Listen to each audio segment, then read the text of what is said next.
өрсөлдөгчдөө хор учруулсан оновчтой зохиолд өшгөлтөөр оноо авч нокаут буюу хүн цогцолтоор тулаан дуусах магадлал өндөртэй байдаг. Толгой болон хөлийн хамгаалалт хэрэгэлдэггүй дээр хөлийн ямар ч хамгаалдаггүй тул хөл өвдөгний хортой довтлогоонууд нь тухайн тамирчнаас асар өндөр ур чадвар төсвөр төвчээрийг шаарддаг онцлогтой. Богино хугацаанд зөв тактик ашиглан тулалдаж ялдаг өөртөө эргүүлж чаддаг тулааны энэ төрөл нь дэлхийн нийтийн тулааны спорт сонирхчдын анхаарлыг татж байдаг.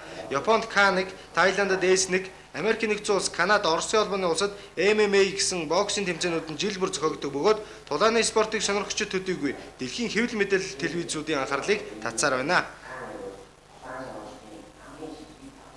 Өдөр Монголдо одоо сонирхчдын хэмжээнд улсын аварга цол хүртчихсэн. За мэрэгжлийн хэд хэдэн одоо тоглолтууд хийчихсэн.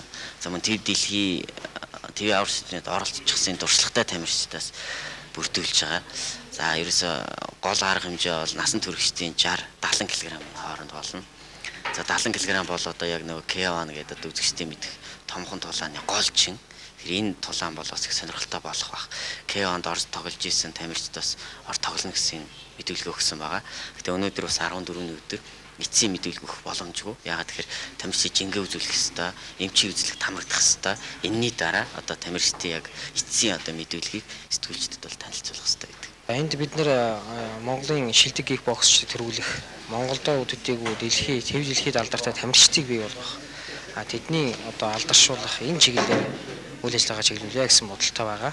Бид нар бол дэлхийн кикбоксын холбоотой их тамтай ажилладаг. Энэ чиглэлээр бид нар энэ жил гадаадын хэд хэдэн урилга авчихсан байгаа. Саяхан гэхэд бид нар Латви улсын урилга авсан байгаа.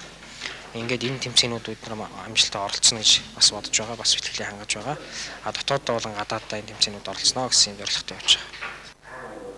Эх орондоо M1 Гран При тэмцээнийг жил бүр зохиож, тулааны спорт сонирхчдын хүсэн хүлээлгдэг өндөр шагналтай бусад орны тамирчдын анхаарлыг татсан нэр хүндтэй тэмцээн болох зорилготой уг тэмцээнд K1-ы дүрмээр залуучууд 57-аас 60 кг, насан туршид 60-аас 63.5, 70-аас 72 гэсэн жингийн ангиллаар тулалдана.